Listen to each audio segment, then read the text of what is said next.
Jai Hind, welcome to LNT Education.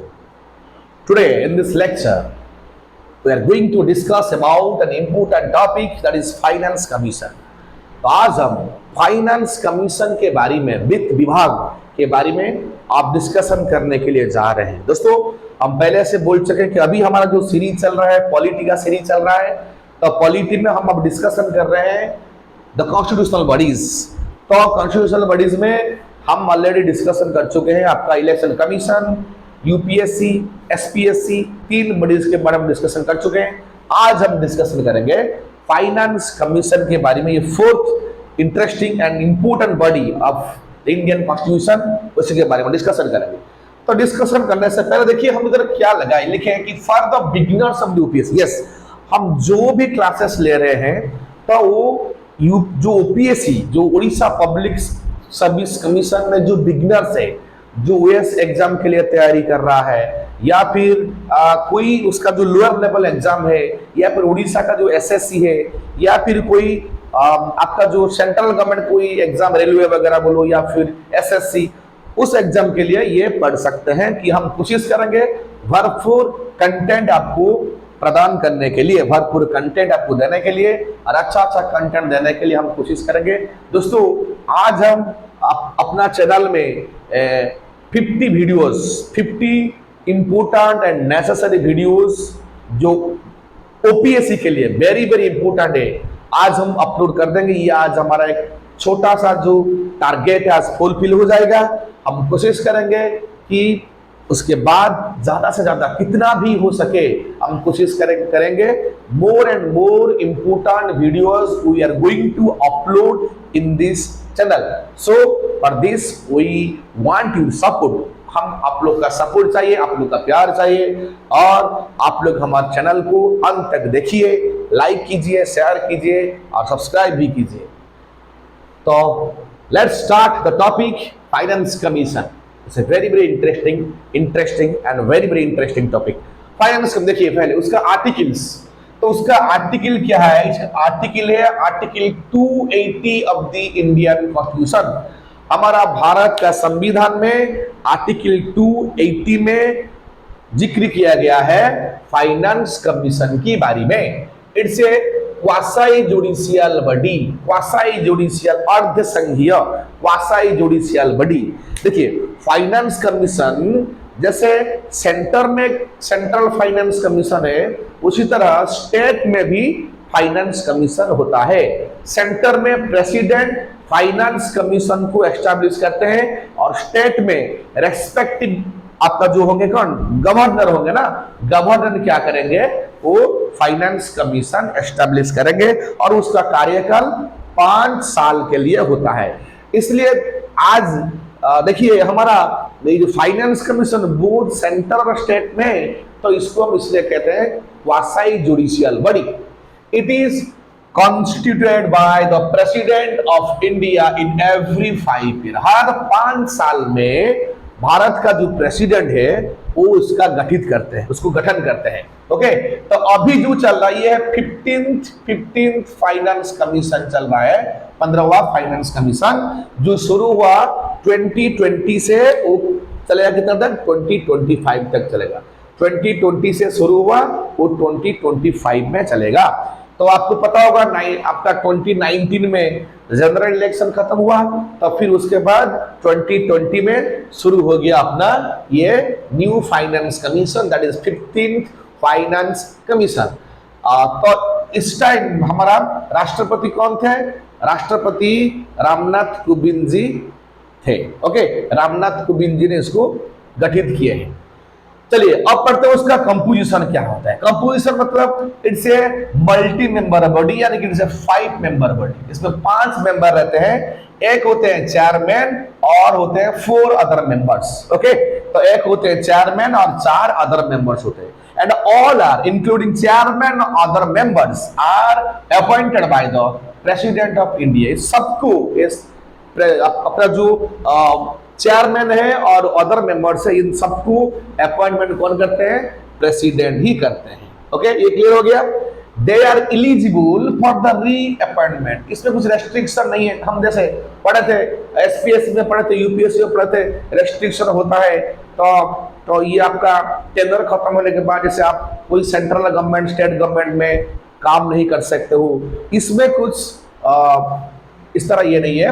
They are eligible for the reappointment, उन्हें भी और एक बार री अपॉइंटमेंट मिल सकता है। यानी कि अगर आप फाइनेंस कमीशन में चेयरमैन है, आपका टर्म खत्म होने के बाद आपको री अगेन चेयरमैन पद पर बैठा जा सकता है, और आप मेंबर किस तरह काम कर रहे हैं, आप भी री अपॉइंट हो सकते हैं। इसमें कोई रेस्ट्रिक्शन नहीं है। देखिए इसमें कुछ, इसलिए तो एज लिमिट कुछ नहीं दिया गया। जिसमें उधर था ना, जैसे यूपीएस में था 65 इयर्स, एसपीएस में था 62 इयर्स और 6 ईयर था टेनर। इसमें ऐसा कुछ रेस्ट्रिक्शन नहीं है। They are eligible for the reappointment. Okay, हाँ एक चीज देखिए बड़े, the constitution of India authorises the president to determine the qualifications of the members of the commission.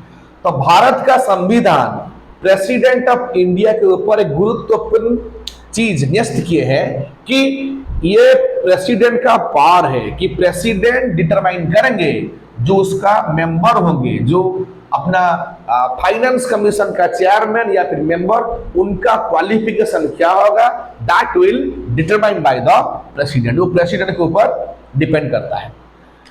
देखिए वो जो 5 मेंबर है ना, एक चेयरमैन और 4 अदर मेंबर, तो जो चेयरमैन होंगे तो उनका क्वालिफिकेशन क्या होना चाहिए, the chairman should be a person having experience in the public affairs. तो चेयरमैन का जो चेयरमैन है तो उनका तो पब्लिक अफेयर्स में एक्सपीरियंस होना चाहिए। जो पब्लिक अफेयर्स होता है तो लोगों के साथ कैसे अफेयर करेंगे, लोगों के साथ कैसे बर्ताव करेंगे, तो पब्लिक अफेयर जो डिपार्टमेंट है हमारा गवर्नमेंट ऑफ इंडिया का, तो पब्लिक अफेयर में उनका एक्सपीरियंस होना चाहिए। कितना होना चाहिए वो भी मेंशन नहीं किया गया, बस किया गया क्या कि the chairman should be a person having experience in the public affairs. तो चेयरमैन होंगे तो उनका एक्सपीरियंस पब्लिक अफेयर्स में होना चाहिए। और देखिए और जो अदर 4 मेंबर्स है तो उनका क्या क्वालिफिकेशन होता है, हम उसको थोड़ा देख लेते हैं। देखिए पहले, ए जज ऑफ द हाई कोर्ट और one qualified to be appointed as one. इसका यह मतलब होता है, और एक जो ये है, ये तो अपना चेयरमैन हो गया, और जो 4 मेंबर है वो 4 मेंबर का क्या क्वालिफिकेशन होना चाहिए। तो पहला देखिए, तो पहला मेंबर जो होंगे तो इसमें एक मेंबर एक हाई कोर्ट का जज होना चाहिए, क्योंकि उनका जो जुडिशियरी के ऊपर एक्सपीरियंस होना चाहिए, इसमें जुडिशियरी भी चाहिए। तो जो हाई कोर्ट का जज होंगे उनको इसमें एक मेंबरशिप दिया जाएगा। Next, a person should have knowledge of finance and accounts of the government, state government हो या फिर सेंट्रल गवर्नमेंट हो, जो पर्सन का फाइनेंस और अकाउंट के बारे में नॉलेज होगा उनको भी इसमें मेंबरशिप मिलेगा। That will depends on the president. वो किनको रखेंगे, क्या रखेंगे, किस आधार पर रखेंगे, that is the discretionary power of the president of India. Third, a person who has wide experience in finance matters and administrative. Third कौन है, जो पर्सन का फाइनेंस मैटर में और एडमिनिस्ट्रेशन मैटर में एक्सपीरियंस होगा उनको भी मेंबरशिप मिलेगा। और फोर्थ कौन होंगे, a person who has special knowledge of economics. जो व्यक्ति का इकोनॉमिक्स में स्पेशल नॉलेज होगा, वो स्पेशलिटी होंगे, तो उनको भी इधर ऐड किया जाएगा, and he will be the member of this committee of the commission. ये हो गया आपका 4 मेंबर का क्वालिफिकेशन। और एक बार बोलता हूं, इनमें जो 4 मेंबर होते हैं, 4 मेंबर का क्या होना चाहिए, उनमें से एक मेंबर हाई कोर्ट का जज होना चाहिए, और एक मेंबर का फाइनेंस एंड अकाउंट का, गवर्नमेंट ऑफ इंडिया का जो फाइनेंस एंड अकाउंट है उसके बारे में नॉलेज होना चाहिए।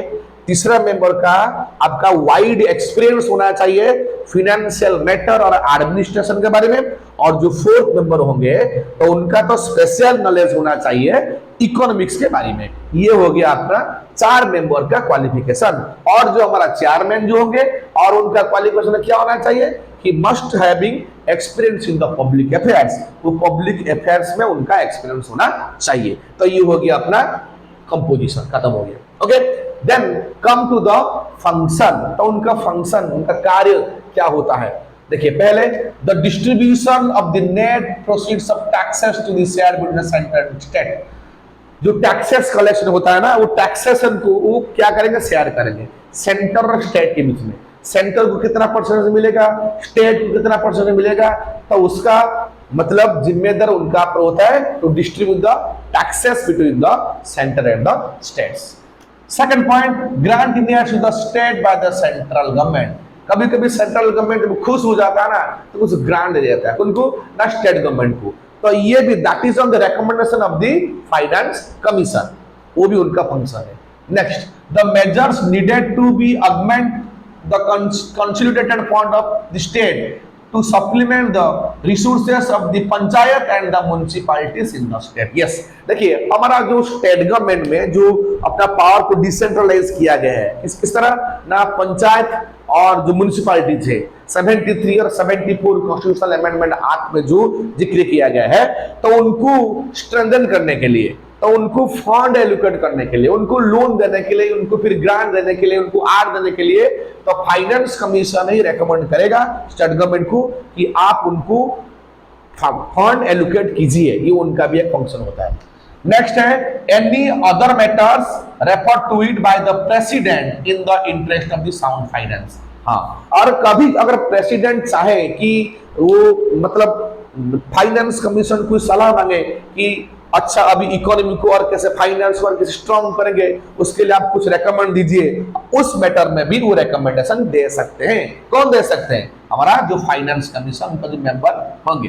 तो ये था आपका उनका फंक्शन। और एक बार बोल देता हूं साथ में, क्या पहले जो टैक्सेस को डिस्ट्रीब्यूट करेंगे between centre and state, second में सेंट्रल गवर्नमेंट जो कभी कभी ग्रांट इन एड देता है स्टेट को, तो उसका भी वो डिटरमाइन करेंगे। थर्ड क्या है, स्टेट गवर्नमेंट जो पंचायत और म्युनिसिपैलिटी को कितना ग्रांट देंगे, क्या टैक्सेस देंगे, उसके बारे में डिस्कशन करेंगे। और क्या होगा ना, अंत में प्रेसिडेंट कभी कभी फाइनेंस रिलेटेड मैटर को लेके फाइनेंस कमीशन को सलाह मांग सकते हैं और उस मैटर में वो भी काम करेंगे। ये था आपका मेन 4 फंक्शंस।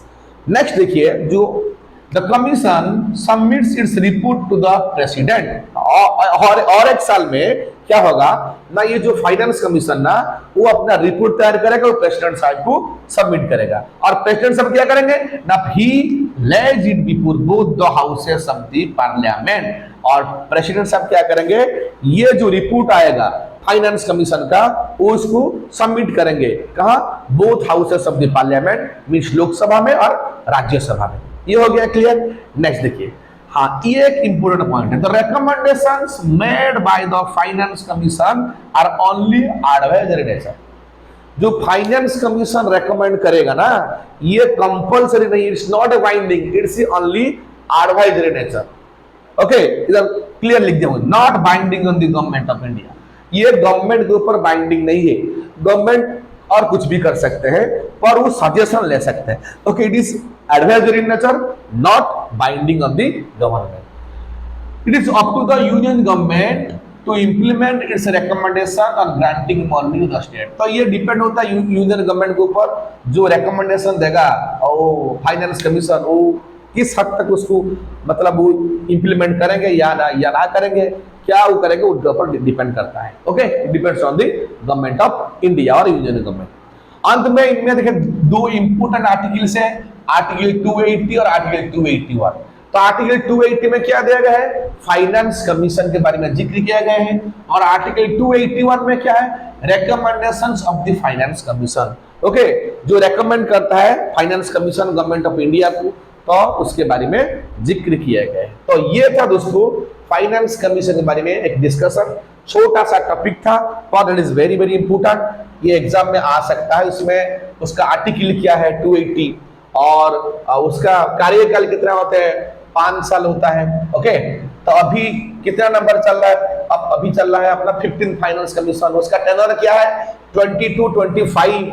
इसका कितने मेंबर होते हैं, 5 मेंबर होते हैं, एक होते हैं चेयरमैन और 4 अदर मेंबर्स। कौन अपॉइंट करते हैं, राष्ट्रपति करते हैं, उनका रीअपॉइंटमेंट भी हो सकता है। और उनका क्वालिफिकेशन किया तो प्रेसिडेंट साहब डिटरमाइन करेंगे। उनका जो चेयरमैन होंगे उनका एक्सपीरियंस पब्लिक अफेयर में होना चाहिए, और जो अदर 4 मेंबर होंगे उनका क्या होना चाहिए, पहले एक तो हाई कोर्ट का जज होना चाहिए, सेकंड का फाइनेंस और अकाउंट ऑफ गवर्नमेंट का नॉलेज होना चाहिए, third financial matters and administration के बारे में एक्सपीरियंस होना चाहिए, और जो फोर्थ मेंबर होंगे उनका स्पेशल नॉलेज ऑफ इकोनॉमिक्स होना चाहिए। और उनका फंक्शन क्या होगा, डिस्ट्रीब्यूशन करेंगे टैक्स को between central and state, grant in air देंगे स्टेट को, और स्टेट किस तरह से सप्लीमेंट करेगा अपना रिसोर्स, किसको, पंचायत को और म्युनिसिपैलिटी को, इसको भी देखेंगे। और प्रेसिडेंट कभी चाहे तो कुछ फाइनेंस के बारे में और इकोनॉमी के बारे में कुछ सजेशन तो वो भी देंगे। ओके, और फाइनली ये अपना रिपोर्ट सबमिट करेंगे राष्ट्रपति साहब को हर साल में, और राष्ट्रपति साहब क्या करेंगे, उसको both houses of the parliament, Lok Sabha Rajya Sabha में उसको सबमिट करेंगे। और ये इसका जो रेकमेंड होगा फाइनेंस कमीशन का एडवाइजरी होगा, ये गवर्नमेंट पर बाइंडिंग नहीं है, यूनियन गवर्नमेंट कुछ भी कर सकता है, वो उसको पता है। ओके, और उसका 2 आर्टिकल है, आर्टिकल 280 फाइनेंस कमीशन के बारे में जिक्र किया गया है अपना कॉन्स्टिट्यूशन में, और 281 recommendations of the finance commission. That's it, it's clear. Okay, अगर इसमें कुछ क्वेश्चन आए अपना प्रीलिम्स में, मेंस में, और कुछ भी कोई भी एग्जाम में, छोटा या मीडियम में बड़ा एग्जाम में आए ओपीएससी का, आप लोग I think it will be clear हो जाएगा। ओके, तो चलिए, तो आज का ये था लेक्चर आप लोग के लिए। उम्मीद करता हूं आप सब खुश होंगे, और आप खुश रहिए, और पढ़ाई जबरदस्त कीजिए कि एग्जाम आने वाला है, पढ़ाई जबरदस्त कीजिए। और आप सबको बहुत बहुत बहुत बहुत बहुत धन्यवाद कि हमको इतना सपोर्ट करने के लिए। जय हिंद।